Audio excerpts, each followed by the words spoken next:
Every transformation happens in the Chrysalis. I'm your host, Cindy Berger, and this is Conversations from the Chrysalis, a My Journey podcast. Here, we talk about the hard stuff, the breakthroughs, and the moments that shape us and make us who we are becoming. This is your space to hear real stories, reflect, and feel inspired. Take a deep breath, get comfortable, and step into this chrysalis with me. This is kind of a little pivot moment. We were going to do the live on Facebook, but technology didn't want to work. So instead of doing that and screwing around with that all day, we just decided to record it on Zoom. So it is just John and I right now, and we're going to upload it to the My Journey group and wherever else after. I wanted to thank you guys for your patience. And so I just wanted to introduce myself a little bit. My name is Cindy Berger. I'm the founder of My Journey and also an admin. And today I am joined by John, otherwise known as Jay. And we're going to have like a real conversation about his growth, mental health, and rebuilding life after some difficult chapters. And we're not here to glamorize trauma or war stories. This conversation is about what it actually takes to change and rebuild your life. So, John, I want to thank you for being willing to have this conversation and for coming on here and telling your story. So before we get into your story, can you just introduce yourself and tell people a little bit about who you are today? Yeah, I'm Jonathan, but I go by Jay. For those of you, some of you on her page might know me because we might have went to high school together. So there's, what exactly what do you want me to say again? Sorry. That's okay. Just introduce yourself and tell people a little bit about who you are today. Like, whatever you feel, whatever comes to mind. I'm Jay. I'm not really good at introductions, so I'm gonna try my best. How long have you been in recovery for? Let's see, 3. I want to say 3.5 years. Okay, cool. Yeah. Are you comfortable sharing what your drug of choice was, or whatever other addictive thing that there is? I would say when I was younger, I would experiment with pretty much anything. But I guess my drug of choice, I would say the one that I'm recovering from would be ecstasy, I guess. Okay. That it was fun while it lasted, I will say that. That's why a lot of the stuff that you post, like, I relate to because you're a big part of why I wanted to do this, because a lot of the stuff that you say, that you post, it resonates with me and it makes a lot of sense. And it's a lot of stuff that I never thought I would see. And so, like, it's truly inspiring. It honestly, truly is. Sorry about the lighting, guys. Hold on. I'm glad to hear that, though. I really am. Like, I'm so humble, and when people tell me that, like, it makes my day. But I also struggle with, like, not feeling worthy, and, like, I don't know. I just try to lead by example and share things that have helped me. So I appreciate you saying that. It's tough because recovery is like an everyday thing. Like, you can't fully ever how can I say this? You're always going to be in recovery regardless. Yes.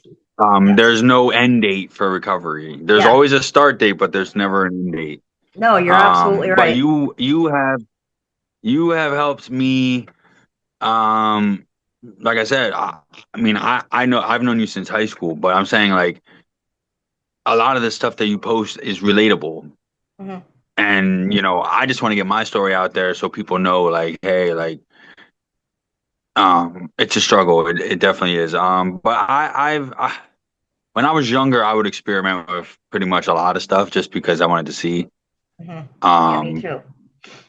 So what does your life... drink too. Oh, okay. Alcohol too. So you said you're in recovery for about 3.5 years. What does your life look like today compared to 3.5 years ago? I don't mean to can it's tough to say 3.5 years because I feel like I've been in recovery longer than that just because of the whole prison thing. Like I've been Mhm. out 7 years, so I kind Okay. of, but I get why you're saying 3.5 years. That makes sense too. So I'm a little confused, but if that's what you want to go with, then we can go with that. You can say both. Like, what did your life look like when you first started recovering from that, or what did your life look like compared to um, the start of experimenting with stuff?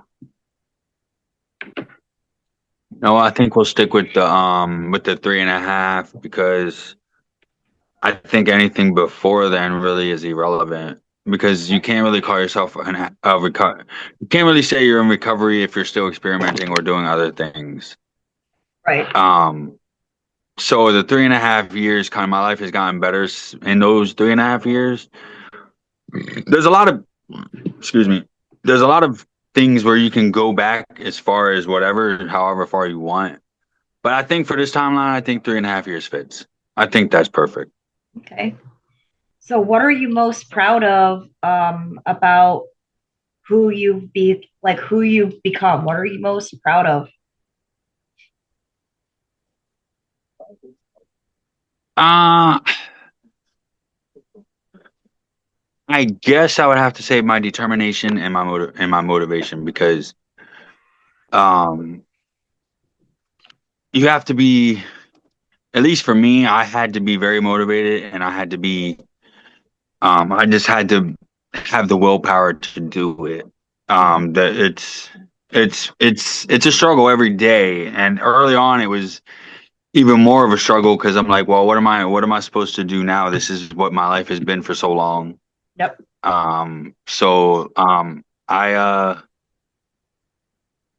I would say those are the two things that I'm most proud of. And only I say that because I'm the type of person who is lazy I'm just lazy. Um, so it was hard. It was hard for me to do. But I had to do it if I wanted to do it. Mm-hmm. Yeah. So yeah, determination and motivation. Because if you're not determined to do something or you're not motivated, you're 100% most not 100%, 90% most likely to not succeed.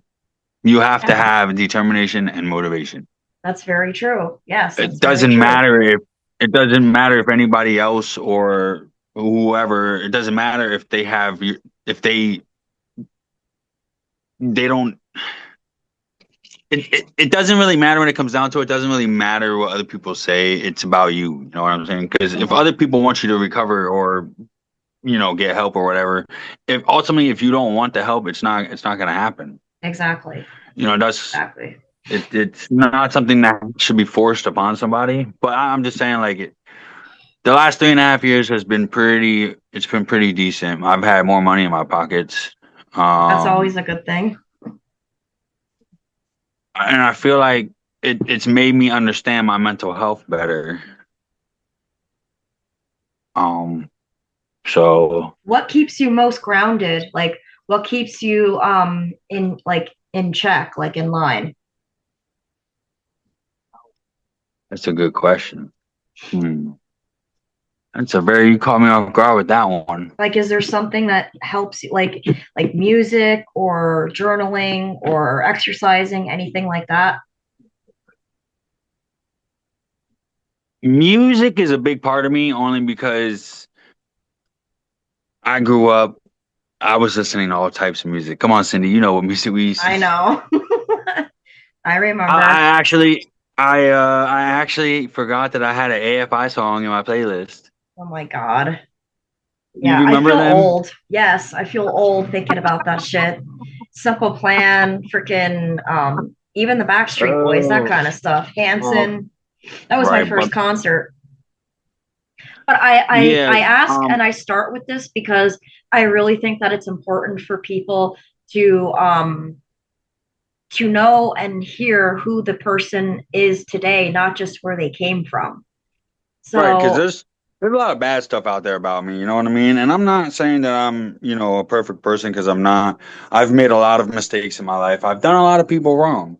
Mhm. I've had to do a lot of growing, and I've had to do a lot of inner soul searching, and it's not easy. The only advice I can say and tell people is you have to want to do it for yourself. Mhm. You can't sit there and say, "Oh, I'm going to do it for this person." No, you got to do it for yourself first. Because if you Yes, don't do it for yourself, nobody else is going to do it for you. exactly. Um, And like you were saying before, I was going to say that quote, nothing changes if nothing changes. right. So um, that leads me to the next question where what moment in time did you realize that something needed to change? Um, the last time I walked out of prison, when I said I'm not coming back to this place, Okay. that's when I realized. What did prison teach you about yourself? Ah, now we get real. No, prison taught me a lot. I've met a lot of different I've met a lot of different people, from all different kinds of walks of life. Um, it taught me that if I kept doing the same thing over and over and over and over and over again, then this was going to be the life that I was going to live. And Mhm. I used to hear people all the time say, "Oh, this is the only place that I know." Like they don't basically saying like they don't know how to function on the outside. Right. And to me, that was always a stupid question because I'm like, how can you? How can prison be the only thing that you know? Like, Unfortunately, a lot of people I are grew, like that, though. but listen, I grew up with nothing. I grew up Mhm. in foster care, bounced around from home to home, Mhm. whatever.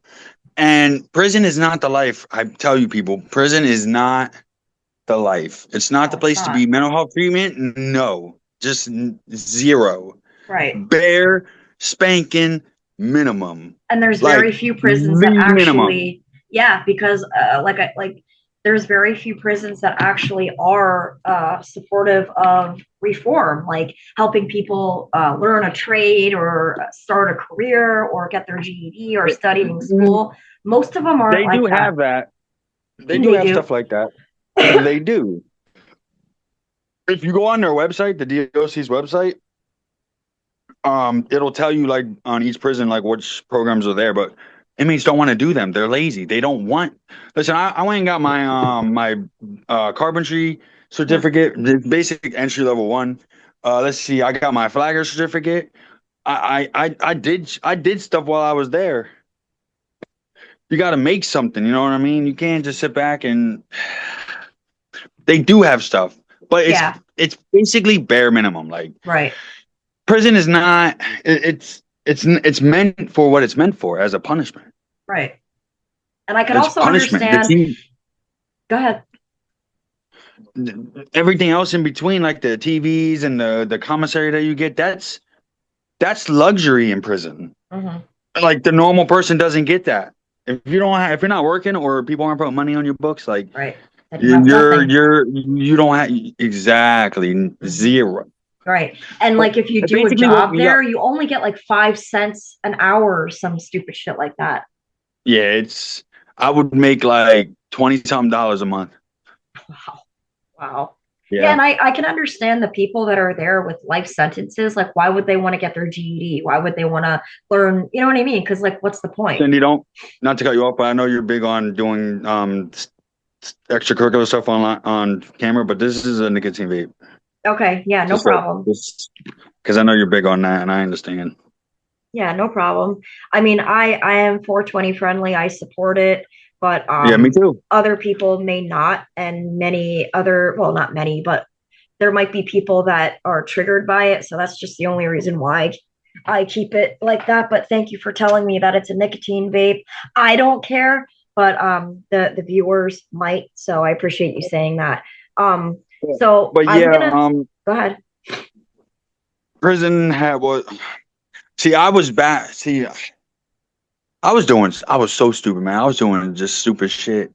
And like, I don't know, like when I went back, like when I turned my county sentence into a state sentence, that was a wake up call. People think that, yes, prison is sweet in Pennsylvania. It's not what anything that is seen on TV shows. It is not like that. Mhm. But prison is not the answer, and it's not the life. If it, I don't know. It just helped me. It woke me up to realize that if it was like a kick in the ass, basically. Mhm. It took me multiple times, but there's so many people. The recidivism rate was high. I don't even know if it's still high or not. But I didn't want to be. I didn't want to be that statistic that just keeps coming back and be coming back and coming back. For what? Yeah. So that was I your like my mindset freedom. shift. You realize that in prison, like, I don't want to do this. I don't want to be. I mean, because we come from Palmerton area and Palmerton High School, and Yep. speaking of statistics, like, that's pretty much what people do. They either do very well, they Yep. succeed in life, go to college, make something of themselves, or the biggest statistic from that area is becoming an addict and going to fucking jail and then dying. Yeah, because that's all there is to do up there. I was up there Yeah. recently with my daughters. I went up there driving. And I took them to the area, and it doesn't look like much has changed. But I mean, I took them down to the water thing you were there, and I was like, "Yo, this is where I used to stomp my grounds were." At the park. Yeah, I took them Yeah. everywhere. Oh, cool. I showed them the high school. I showed them everything. Yeah, nothing wrong with that. Your kids should Good know where you old came from, where you Palmerton. grew up. But yes, I don't think a lot of people know this too, but addiction, they might know it, but they might not understand it. Addiction, because I didn't understand it at first, but addiction runs in the family. Yeah. And at first, when I found that out, Cindy, and then when I tell you, I was so confused. I'm like, that's not a genetic thing. But then when I had to think about it, because I'm like, how is it genetic? Yes. I mean, it's like not, I mean, it's very complex. Like, there's a gray area because it's not technically like a genetic thing, but if you have people in your family that are or Mhm. were an addict, you are like 80 times more susceptible to becoming an addict. Like, that predisposition thing is the Yeah. word, so yeah. And I didn't, because I was like, "Damn, I can see mental health being passed down, but that, but I was confused. But when I found that out, I was like, that resonated with me because it's true. Because my parents are addicts still to this day. Really. Yeah, mine I are had mine are too. Well, not four, both, but 4 one years is. ago, I had to cut my parents out completely. I was like, nope, I can't do this. Cindy, there's a lot that I could speak about. So much. But yeah, I didn't mean to take up this much time on one question. But yeah, that when I left prison, no, I think I remember the date. No, May 19th, 2019. I was like, I'm not doing this no more. I walked off my state parole, and I've never looked back since. I mean, I've done, like I said, three and a half years is technically my sober date, but there was in between 19 and 3.5 years ago. That would be 2024. I don't even know. Yeah, Oh, that's but yeah, okay. there was a lot of once I got off parole, there was a lot of, you know, some cocaine usage or whatever, and I was just trying stuff, and I was like, it never benefited me. Yeah. Yeah. So, but yeah, So it's kind of like with me too. Like, my thing is, like, I used to do everything like you said, but mhm. the two main things for me were meth and heroin. And Ooh, this most recent last dang. like 7.5 years, I've been clean from heroin, but I have been clean from meth since 2013. So I kind of have like two Ooh, different clean dates. So I get what you're that can saying. happen. That can Yeah. happen. That's crazy though. Those are though I have never tried either one of those drugs. I tried to steer away from stuff like that. One, Yeah. because I don't like needles, Yeah. and two, because fentanyl is crazy around here, man. Yes. Yeah. It's not even heroin anymore. It's freaking fentanyl, and it Mhm, can it can kill you, mhm. especially if you don't have never had it before. Yeah. Yeah, it's bad. And being from Palmerton, that area is so highly like, I mean, there's a There's meth nothing lab to, on every fucking corner, basically. So yeah, I'm happy that you for didn't anybody who doesn't fall know down that Palmerton, look lane. it up. Yeah. It's a small community. Yep. Yeah. I'm just glad you didn't go I down that mean, path. you got to have the willpower. Hmm. A lot of a lot of recovery starts with willpower Yes. and the motivation and determination. Everybody has Because it, but if they you have don't to have be, any of those, yeah, yeah, then forget it. But that's what people don't understand. They have that it's ability, different. but It's they different need to too if you've find it. never been to rehab. Because I never went to rehab. Really? I never went to rehab. I know. To be honest with you, this might sound crazy, but I was never a believer in rehab. I just wasn't because I've heard too many people who have been to multiple rehabs.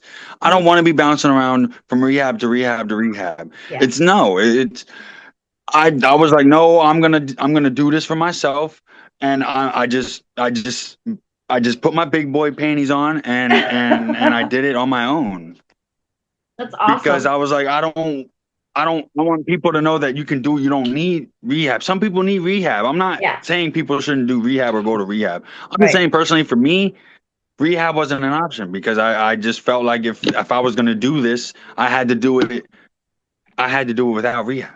Yeah. And a lot of You people know what I don't even mean? have that option. If they, there's people, they can't just take off 30 days to a year to go into inpatient Exactly. rehab. Right. So I get that. And I Right. don't knock any way that you can get clean, I feel is good. And like you can't knock Mhm. it because everybody's different.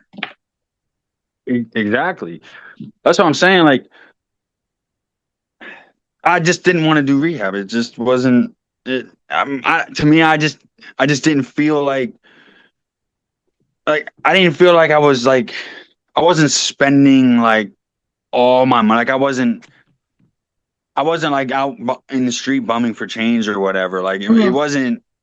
it wasn't like to that level, but it was definitely, I would say, definitely a barrier because it was a lot of money, a lot of time, and it didn't add to any of the issues that I have going on already. You know what I mean? It's probably if you look up what ecstasy does to the brain, you'll be really surprised I of know. what you I see. used to do that shit and it, I've it seen it. literally puts holes in your brain.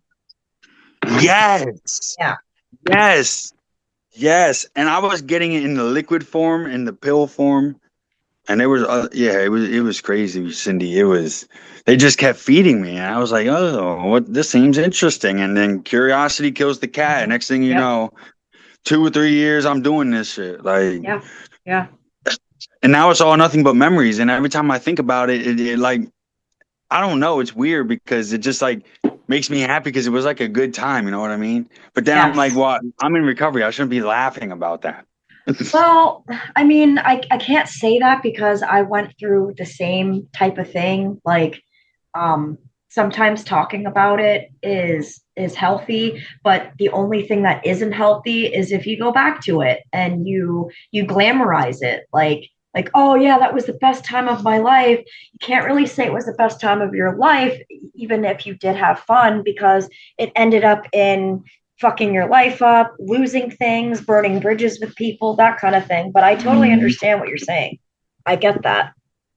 Well, it's life is always hard. But yeah, you're right. I shouldn't really glamorize, but I mean, there was a lot of good memories in that time period. You know what I mean? So it was like, but yeah, moving on. Are Well, I you guess what?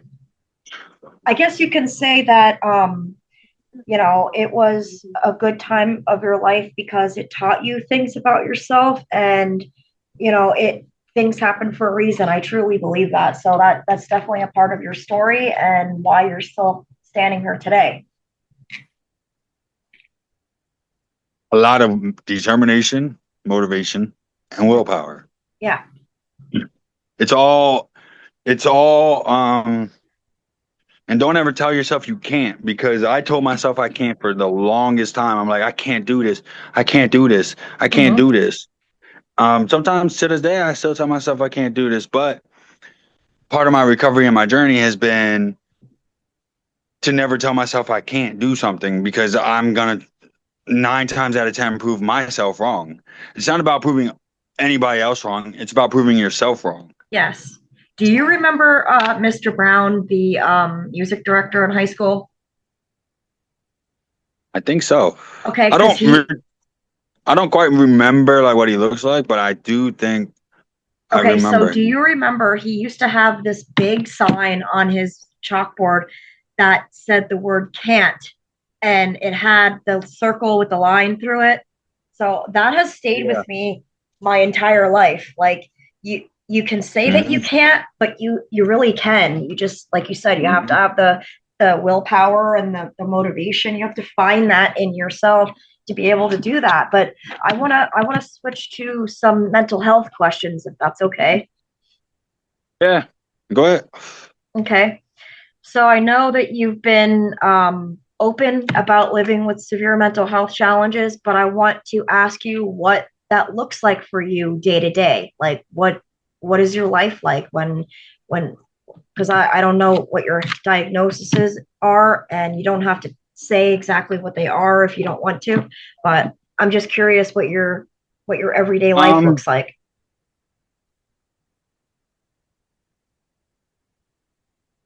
well, these days it's basically just work and sleep. I work nights now at a warehouse in Easton. I've never worked nights before. It's 10 hours, so I'm like, it's a big adjustment, because I'm like, what do I, when I'm leaving home, it's daylight out, but when I come home, it's daylight out again, Yeah. you Yeah. know, but it's a struggle because my mind is always racing. Like there's just always random stuff just popping in and out of my head. Um, Actually, 2 days ago, I had a panic attack. Okay. Um, I don't know. I've had panic attacks. I mean, I have anxiety, but my panic attacks they're, I don't know. Like they keep asking me like, well, what triggers them? And I'm like, I don't know, because I'm not really ever paying attention. So like mental health is very complex and it's It confusing, is. especially if you're not a professional and you don't even know. Like for so long, I went untreated. Like my mental health, I was like, yeah, it's nothing. Who cares? Like I'm not taking these meds. I'm not doing this. I'm not doing that. My ex-wife was like that, and it's not beneficial. But every day it's a struggle. I struggle every single day. People, if you don't have severe mental health, you're not really gonna understand it. I've had mental health issues my whole life, my whole entire livelihood. But it hasn't been until recently that I've been able to get diagnoses, be able to, do a little research on them, figure out, but it's hard. It's because a lot of things are undiagnosed. Like, well, not undiagnosed, but a lot of things are unspecified. Like they don't know the cause of it or whatever. Um, but it's a struggle. Like I don't have like suicidal or homicidal thoughts, but like depression is crazy. And it's difficult because I have ADHD, which so I always have energy, but then I also Mhm. have bipolar. So Okay. then it's like So it's like a mood thing. Um, ADHD makes you up. And yeah, yeah, exactly. So, but that's actually pretty common. That's a pretty common experience for people that they don't necessarily know what the triggers are, and that's okay. That doesn't mean anything's wrong with you. And Mhm. sometimes panic attacks don't, like I said, they don't have an obvious trigger, and so that can make it even more frustrating. But what I want to ask is, what does a panic attack feel like for you when it happens?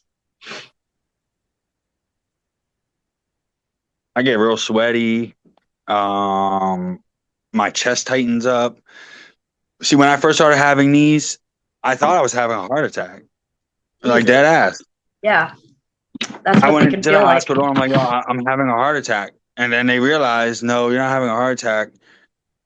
You having a panic attack. And I'm like, a panic attack. Yeah. And it's not comfortable if I can't really say if you're not expecting it because you're always never expecting it. Um, but it depends because sometimes it happens at work, sometimes it happens at home. So a lot of times I have to adjust. But Hmm. luckily I was at home the other day. So basically I just laid down and just took an anxiety med and was just like Okay. and was able to control it. But it's difficult That's to what I was me. going to It's very ask you to difficult. do. It really is. And I totally understand it. I struggle with some stuff too. And I was going to ask you, like, when you start feeling that anxiety building, what helps you get through it? Like you just mentioned laying down and taking your anxiety medication, but say you're at work and you can't do that. What do you do? Um I'll try like breathing exercises. Luckily, Okay. my warehouse job isn't too strenuous, so I'm not doing like I can basically wear whatever. Like Hmm. it's not dirty or whatever. It's just long and boring sometimes. But I'll do breathing exercises, or I'll tell my boss, hey, like I need to sit down for like 5 minutes, or I'll go outside because Get some fresh air. sometimes I Yeah. sweat. Sometimes I sweat, Hmm. and I mean I sweat a lot. Like I'm a sweater. I'm not trying to be gross. But like with my anxiety, like when that happens, I'm like just extra, like my palms are sweaty and everything, and it's just gross. But I'll go outside for some fresh air because that'll help. Fresh air is Hmm. a big one because it once you step outside in the cold, it's like you can breathe again. You don't feel Yes. suffocated by like the tight chest and the Yes. sweatiness and the hotness, and it's like Right. that's a big one that I would recommend. Just stepping outside, even if it's for like 30 seconds, like. Hmm. I agree. It kind of reminds me of like being in a small elevator Hmm. or like a cramped jail cell, and I hate it. I Okay. hate it. It's the worst feeling in the world. It really is. And I know you said that you don't really know what triggers it, but if you can think about it, do they normally happen when you're in certain environments or under certain stress levels, or do you notice times when it tends to happen more? Uh,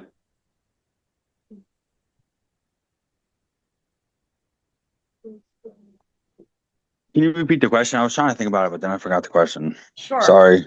No, that's okay. I want to know if because I know you said that you can't really figure out what the trigger of those anxiety or panic attacks are, but I want you to think if there's maybe certain environments or if you're under certain stress levels or if you notice when it tends to happen more often. Home, work. Um, they don't happen like frequently. I would say it, the only big thing that I can say that I've noticed about it is when I'm under stress, and I'm always under an extreme amount of stress. I know people say, "Oh, stress-free life," but to me, there's no such thing because when is it ever stressful, or when is it ever Exactly. not stressful? You always Right. got people wanting money. You always got to pay bills. You always got to Hmm. pay rent. You always Hmm. got to do this. You always got to do that. You got to pay the credit card bill. You got to buy food. You got to do this. It's a constant stress. But Yes. for me, it becomes overwhelming sometimes to the point where I'm just like, I can't do this shit no more. Right. And then pair it And with it's your like, racing mind. Yeah, I get it. sometimes I just listen to music. I'll put on some music, Hmm. whatever mood I'm in. And it'll get me. But yeah, I would definitely say it's the stress. I wouldn't necessarily say it's the environment. Because I'm in the same environment every day, and I Hmm. don't have panic attacks every day. Right. I would definitely say when it becomes too overwhelming, when my body's just like can't do it anymore. And I was like that when I got off of work Sunday, or Sunday morning. Uh, when I got home, it was like I just need to go to sleep. Right. I posted some stuff on Facebook that was probably concerning, but it is what it is. It, Yes. it just happens. It's tough, man. It's tough, but yeah, What do you definitely wish stress.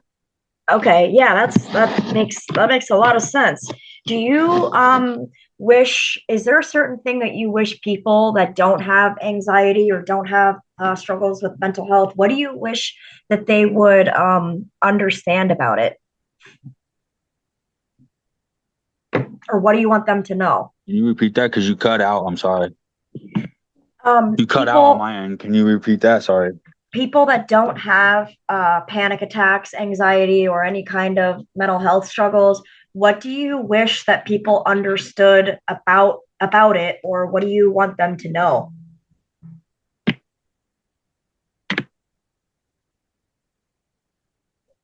Mental health is a very complex, it's a very complex thing to understand. Um, and probably more people who have it than they think they don't have it. Um, because mental health does exist in more people than we think. And there's a lot of people out there who probably have some sort of mental health issue, but they don't get treatment for it. Yes. It's a real thing. It exists. And if left untreated, it could be very, yeah, I'm not going to say, but I don't know, Cindy, I need help with this. No, that's okay. I don't really know Um, what to tell. I honestly thank you for Me- being honest about it. And conversations like this really matter because, like you said, a lot of people silently struggle with these types of things. And I it is a silent I just disease. You thought of some can't. things though. Okay, go ahead. Basically, if you feel like down or depressed, or if you feel like you're just not your normal self, or if mental health runs in your family, particularly if you lose somebody in your family, that could cause, any anything that happened in your life, like abuse, or it could be anything, homelessness, Mhm, um, because mental health also is caused by your environment, anything. mhm, Like, it doesn't hurt to go at least see somebody to talk. You know what I mean? And it starts small mhm. because you don't want it to grow and left untreated like I did for years, which messed me up worse because I didn't get treated for it. But So what helped you start taking your mental health it's real. seriously? Like what made you finally say, "Hey, I really need to talk to somebody and I need to get treatment for this?"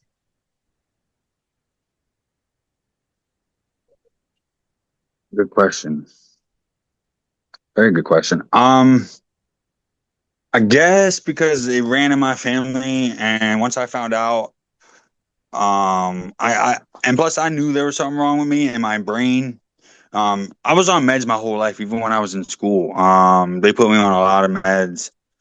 Um, but when I graduated high school, I was like, I'm not taking these meds. I'm not going to see nobody. Um, I, Over time, I realized I needed help. Just because my moods were like really unstable. Um, the addiction didn't help. I just really didn't feel myself. Like I Mhm. was honestly like, what's wrong with me? Yeah. I was just super down. Um, I hated life, and people hated me. And it was.